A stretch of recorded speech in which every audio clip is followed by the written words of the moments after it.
Every 4 years, the world sets its eyes on one city to witness the most popular modern sporting event. Nations clash against one another in an effort to be named world champion. The sporting event I'm talking about is the World Cup, and the game is soccer. Since the start of the World Cup in 1930, out of the 77 nations who have competed at least one time, there have only been 8 countries that have had the honor of calling themselves winners. Even though only 8 countries have ever won, a surprising superpower remains off the list: the United States of America. Most people aren't surprised because soccer has never come close to being the most popular sport in the US. In fact, soccer has only recently been considered a top sport in the hearts of Americans. But why is it that in the world's most popular game, we aren't even considered elite? The team's lack of quality must come down to a rotten foundation, which has left the pool of world-class players dry. Unfortunately, the MLS draft and how MLS teams are involved with their own academies directly clashes with the way that top-tier players are brought up. Also, the collegiate system, something that the US prides itself on, hurts upcoming players. In other words, US soccer is a completely different culture than the rest of the world's soccer.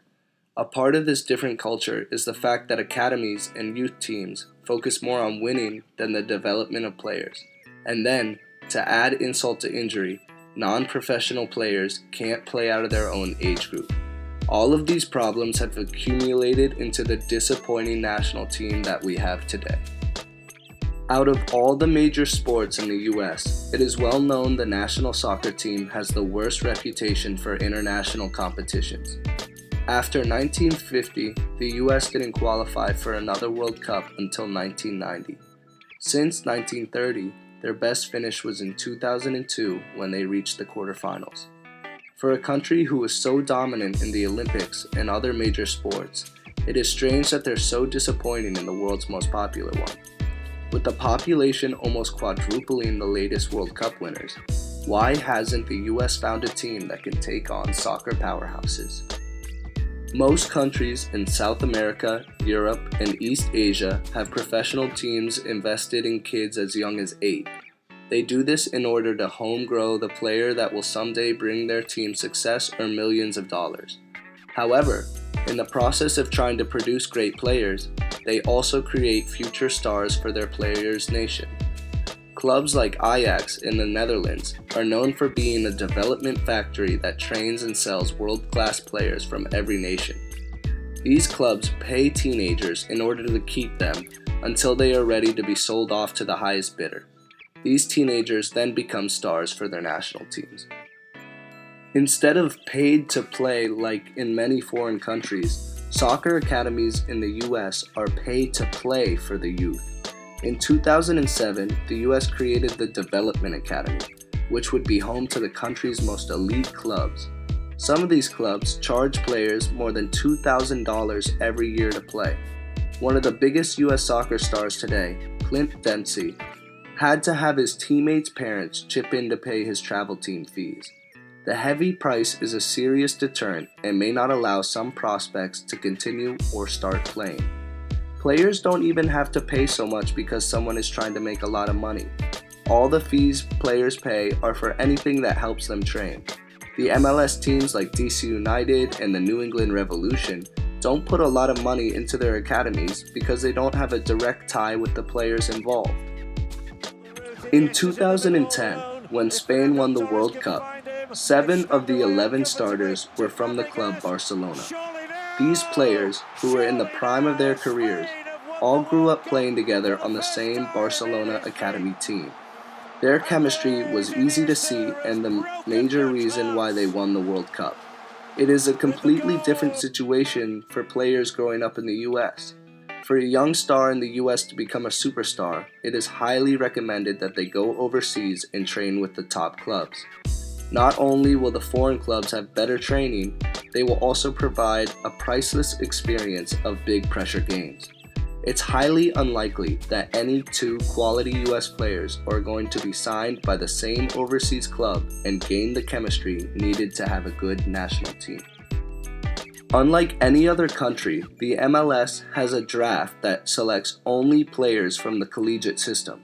So even though a player can be in a DC United Academy team, it doesn't mean that player is going to put the same jersey on when he becomes a professional. The inability to connect professional teams with young talent limits the national team's potential. These points also totally overhaul how youth players are selected, trained, and developed. Because the focus of the club isn't on developing players to be part of the first team or to be sold, the club focuses on winning. When the club focuses on winning at such a young age, they're looking at the short run, not the long run. Instead of choosing smart, mentally tough players, American coaches would rather have a blistering fast and strong player that will chase down balls and score without dribbling much. However, this type of play doesn't transition into the pros well and leaves the technically better players off the field and underdeveloped. Sadly, academies aren't the only problem. The collegiate system also provides a reason for the national team's disappointment. When an elite European soccer player starts to reach his high teens, he's partaking in relentless training against the rest of the country's most promising players to secure a spot in the first team. An elite American at that age would most likely already be promised a scholarship and a starting spot at the college of his choice. In practices, he trains with older players, but they are nowhere near his ability. It is the same with the players on the opposing team that the national team member goes up against. It's highly unlikely that any of them are also on the 22-man national roster. So, the game becomes too easy for the national team member and he will never progress without the high level of competition. This issue isn't about whether American players should or should not go into college. Instead, it provides one of the many reasons why the US is so disappointing in the world's most popular sport. Another one of the worst problems with US soccer is that players cannot play out of their own age group. So if a 12-year-old destroys the competition for an under-13 team, he cannot move to older teams even though he's good enough.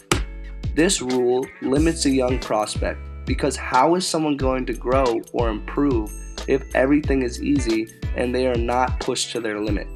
This rule isn't implemented anywhere else in the world. Take Scottish side Celtic, for example.